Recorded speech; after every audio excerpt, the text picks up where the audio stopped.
दोस्तों, good morning. कैसे हो आप लोग? तो उम्मीद करते हैं अच्छे ही होंगे। तो दोस्तों, हम लोग जा रहे हैं वीडियो बनाने। तो आप लोग हमारा वीडियो ज़रूर देखना, है ना कब्बू? तो दोस्तों, हम लोग जा रहे थे वीडियो बनाने छत पे।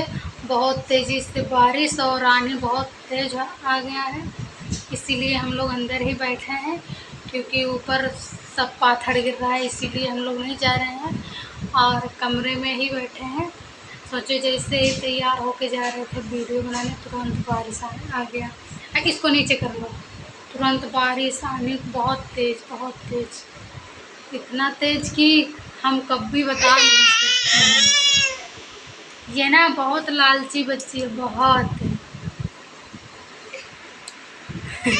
हाथ कहाँ डाली है रे लड़की?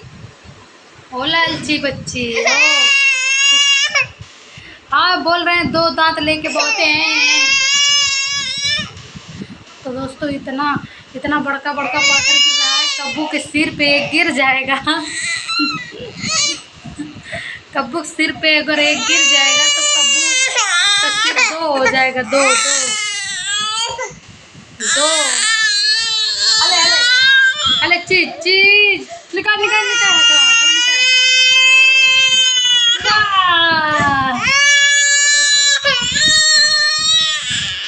इधर बारिश, इधर आनी, इधर बड़का आनी। क्या देखूं? कौन सा आनी देखूं? ये वाला सामान। तो दोस्तों, मेरी सुनाई हो रही है। आप लोग को मिलेंगे अगले वीडियो में। तो